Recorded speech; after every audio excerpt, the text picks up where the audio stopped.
Block BJD ସଭାପତିଙ୍କ ବିୟୋଗରେ ସ୍ମୃତିଚାରଣ ସଭା। ଗଅଁଦିଆ ବ୍ଲକ ବିଜୁ ଜନତା ଦଳର ଗଅଁଦିଆ ବ୍ଲକ ସଭାପତି ସ୍ୱର୍ଗତ ବିଶ୍ୱନାଥ ଜେନାଙ୍କର ଅକାଳ ବିୟୋଗରେ ଆଜି ଏକ ସର୍ବଦଳୀୟ ସ୍ମୃତିଚାରଣ ସଭା ଅନୁଷ୍ଠିତ ହୋଇଥିଲା।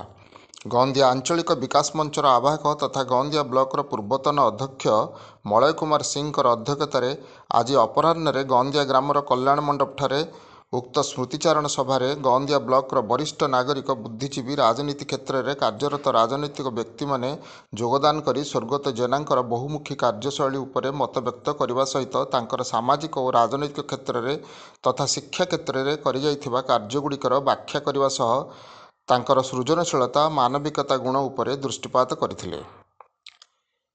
ସେ ଉକ୍ତ ବ୍ଲକର ଏକ ବ୍ୟକ୍ତିତ୍ୱ ନଥିଲେ, ସେ ଥିଲେ ଏକ ଅନୁଷ୍ଠାନ। ଗଅଁଦିଆ ବ୍ଲକବାସୀଙ୍କ ପାଇଁ ତାଙ୍କର ଥିଲା ଅନାବିଳ ସ୍ନେହ, ଯାହାର ଜ୍ୱଳନ୍ତ ଉଦାହରଣ ଗଅଁଦିଆ ତହସିଲ କାର୍ଯ୍ୟାଳୟ, କପିଳାସ ଉଚ୍ଚ ବିଦ୍ୟାଳୟ। ଗଅଁଦିଆକୁ ନୂତନ ଏନ୍ଏସି ଗଠନରେ ଥିଲା ପ୍ରମୁଖ ଭୂମିକା। ସେ ପ୍ରଥମେ ଶିକ୍ଷକତା ଜୀବନ ଆରମ୍ଭ କରି ପରେ ରାଜନୀତି କ୍ଷେତ୍ରରେ ନିଜକୁ ପ୍ରତିଷ୍ଠିତ କରିବା ସହିତ ସାମାଜିକ କ୍ଷେତ୍ରରେ ନିଜକୁ ସାମିଲ କରିଥିଲେ।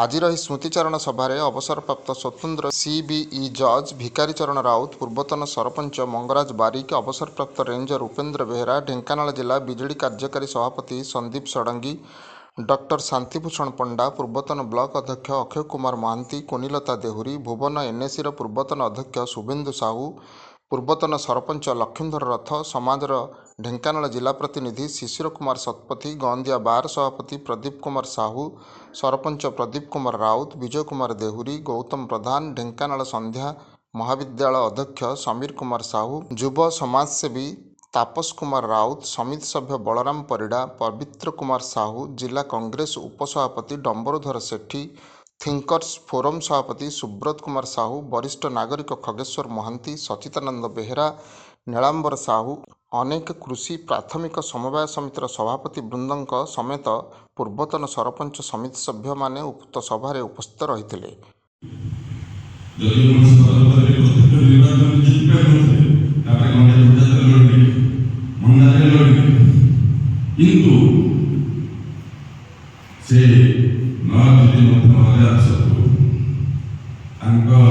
ସବୁ ବର୍ଗର ଲୋକଙ୍କ ସହିତ କଥାବାର୍ତ୍ତା ଜାରି ରହିଥିଲା।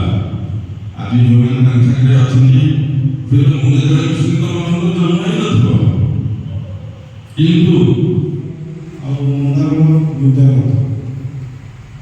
ସେମାନେ ତାଙ୍କ ସମୟରେ ରାଜନୀତିର କାର୍ଯ୍ୟକ୍ରମକୁ ଏଭଳି ଢଙ୍ଗରେ ନେଉଥିଲେ।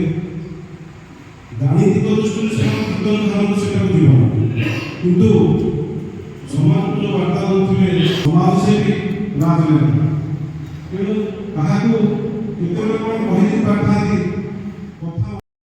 ଢେଙ୍କାନାଳରୁ ସୌମ୍ୟରଞ୍ଜନ ମହାନ୍ତିଙ୍କ ରିପୋର୍ଟ, ନାଗରାଜ ନ୍ୟୁଜ୍।